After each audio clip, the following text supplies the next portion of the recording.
지금 서울 아파트 시장에서 정말 이상한 일이 벌어지고 있습니다. 한쪽은 꽁꽁 얼어붙는데 다른 한쪽은 그야말로 불타고 있거든요. 오늘 이 기묘한 역설, 저희가 한번 제대로 파헤쳐 보겠습니다. 자, 그래서 다들 이게 제일 궁금하실 거예요. 정부가 이렇게 강력한 카드를 꺼내 들었는데 과연 서울의 그 뜨거웠던 아파트 시장, 열기가 좀 식었을까요? 지금 상황을 제대로 이해하려면요, 시간을 살짝만 앞으로 돌려볼 필요가 있어요. 불과 몇 주 전만 해도, 그러니까 정부 대책이 나오기 직전이죠. 서울 아파트 시장은 다시 막 들썩이기 시작했거든요. 매수세가 2달 넘게 계속 올라가고 있었으니까요. 이러니 정부가 가만히 있을 수 없었겠죠. 그리고 바로 10월 15일 정부가 정말 강력한 한 방을 내놓습니다. 이른바 15 부동산 대책인데요. 시장을 순식간에 얼어붙게 할 정도였다는데 대체 어떤 내용이었는지 한번 자세히 들여다보죠. 핵심은 크게 3가지였어요. 첫째, LTV, 그러니까 주택담보대출 비율을 70%에서 40%로 확 낮춰버렸습니다. 대출받을 수 있는 돈이 확 줄어드는 거죠.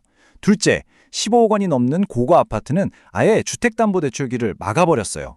그리고 마지막으로 서울 전역을 새로운 규제 지역으로 묶어버린 겁니다. 한마디로 요약하면 이제 빚내서 집 사기 정말 힘들어질 거다 이겁니다.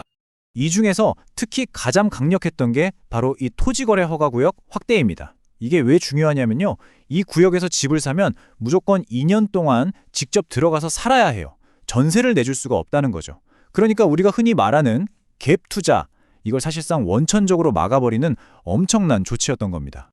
자, 그럼 정부의 이런 강력한 한방, 과연 효과가 있었을까요? 네, 일단은 먹혀들었습니다. 데이터를 보면요, 매수 심리가 정말 즉각적으로 차갑게 식는 게 보입니다.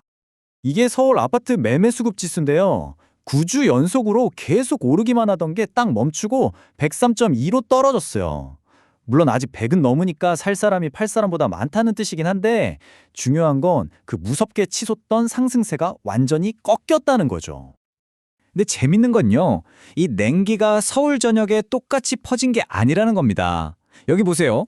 대출 규제에 더 민감한 강북 지역은 매수 심리가 3.2포인트나 뚝 떨어졌는데 상대적으로 현금 부자들이 많은 강남은 1.3포인트 하락에 그쳤어요. 그러니까 강북이 강남보다 2배 이상 더 심하게 얼어붙었다는 거죠. 자, 여기까지 보면 정부 대책이 효과가 있네 싶으시죠? 하지만 이게 이야기의 전부가 아니었습니다. 바로 이때 시장의 전혀 다른 한쪽 구석에서는 완전히 정반대의 현상이 나타나고 있었거든요. 오늘 이야기의 핵심이죠. 바로 경매 시장입니다. 일반 매매 시장이 이렇게 차갑게 식어가는 동안 이상하게도 경매 시장은 오히려 불타오르기 시작한 겁니다. 정말 의도치 않은 결과였죠. 이 숫자 좀 보세요. 102.3%.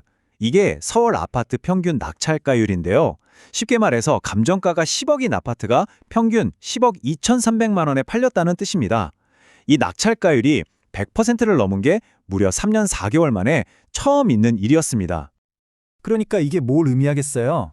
사람들이, 전문가들이 이 집은 이 정도 가치입니다 하고 매겨놓은 감정가보다도 돈을 더 주고서라도 사겠다고 그야말로 치열하게 경쟁을 벌이고 있다는 뜻입니다.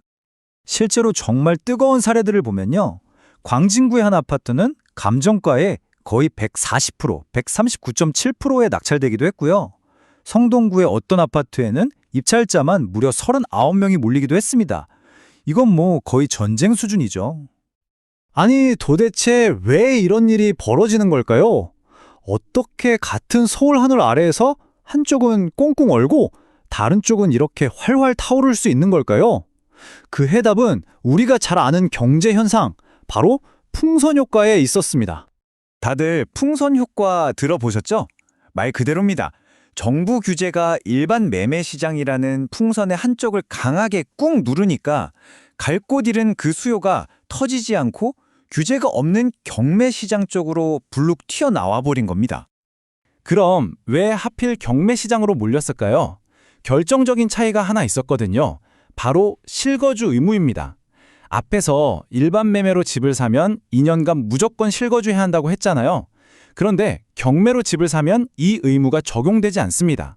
그러니까 갭 투자를 하려는 사람들에게는 경매 시장이 유일한 숨통, 유일한 탈출구가 되어버린 거죠.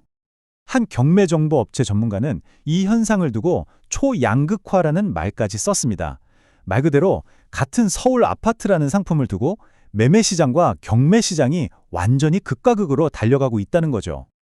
결론적으로 보면 정부의 규제가 매매 시장을 안정시키려다가 의도치 않게 경매 시장을 들끓게 만든, 그러니까 하나의 서울 안에 완전히 다른 두 개의 시장을 만들어버린 셈입니다. 여기서 우리는 마지막 질문을 던지게 됩니다.